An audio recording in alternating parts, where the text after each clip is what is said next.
Castle Glen and Hamilton West. Thank you so much for joining us, Tom. Hi, Julie. I'm afraid I'm a bit too tired to try and do a pirate impression. Well, thank goodness for that, really. Thank small mercies, silver linings and all that. You presumably then stayed up all night for the results? I've been up for 30-something hours, so you're my last thing I'm going to do before I'm going to go to sleep. We shall send you someone. Can someone make Tom a cup of cocoa while we're chatting, getting ready for bed? Was it worth staying up for? Well, I was in my constituency all the way through polling day, and then at a count, and then by the time the count finished in South Lanarkshire, it certainly was worth staying up for to get the last of the results. So, it's been obviously a very big, momentous vote, and it's been the issue that's dominated politics up here for 2 and a bit years, really. Well, it's dominated politics even down here for the last few weeks. Exactly, it has for the last few weeks. It's sort of the rest of the world, including... Can I talk to you about the promises made in The Vow from Messrs Cameron, Miliband and Clegg, and also what David Cameron had to say outside Downing Street at 7 o'clock this morning? A lot of promises for the people of Scotland. Quite a lot of backbench Tory MPs rather unhappy about what's been promised. What's the mood on the Labour backbenchers, as far as you're aware? Well, in terms of the devolution proposals, they didn't come about just in the last weeks of the campaign. Actually, the Labour proposals, we went through a process and were approved by our party conference back in the spring in Scotland. What was announced during the campaign was really the timetable for getting on with it. And I think that's perfectly justifiable, because people here who were deciding how they were going to vote in the referendum had heard the promises about new powers, but wanted to know when that was going to happen, and I think it's quite right to be able to set out that timetable.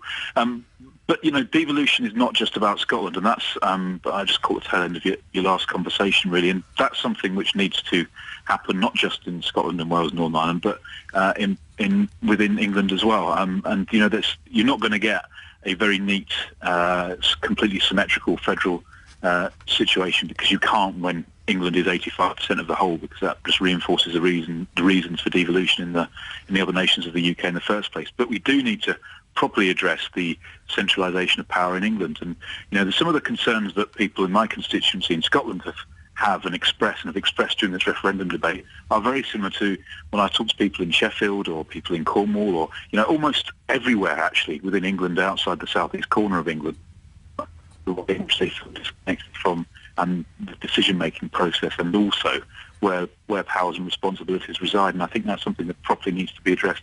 And that's much more important than this sort of English votes for English laws issue, because I look back at all the laws that have been passed through Parliament between the start of the Parliament starting in 2001 up until the end of last year. And there were 434 bills that went through Parliament during that time, and 8 of them were English only. So it might be good for a headline, but it doesn't actually solve the real issue. It doesn't make big changes. You talk about the need to address centralisation of power in Westminster, but even with the devolution to Scotland, there has been, with control, for instance, of the NHS and issues like social care and indeed tuition fees, all those issues.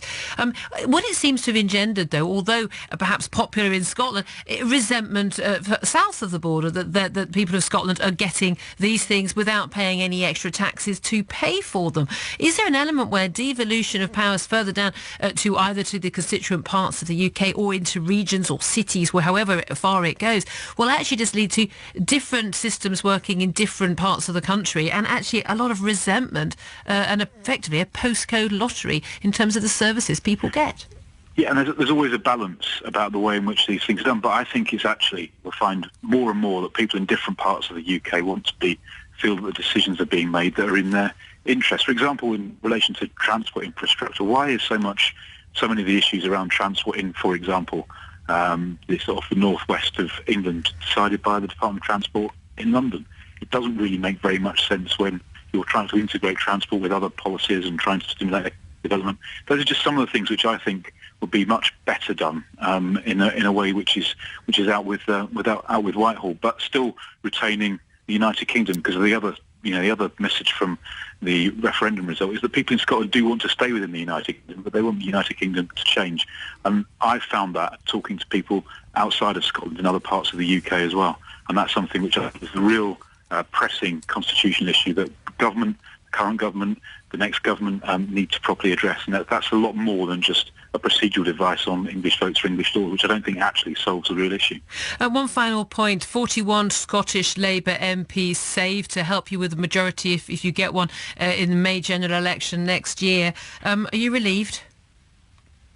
Well, I'm pleased that people in my constituency and throughout Scotland voted to stay within the UK, because I'm a nationalist, and I think there's a lot to be said for solidarity across communities across the UK. But, the number of MPs and from which parts of the country is really a secondary concern to actually dealing with the way in which we're governed and the governance challenges there are. I think what the referendum has done is brought those into focus, and it's now incumbent on all of us, whatever party, and whether we're in government or in opposition, to seek to try to address those, because they are real and pressing concerns, and would be foolish, given the result and all the scale of the turnout in this referendum, not to recognise that.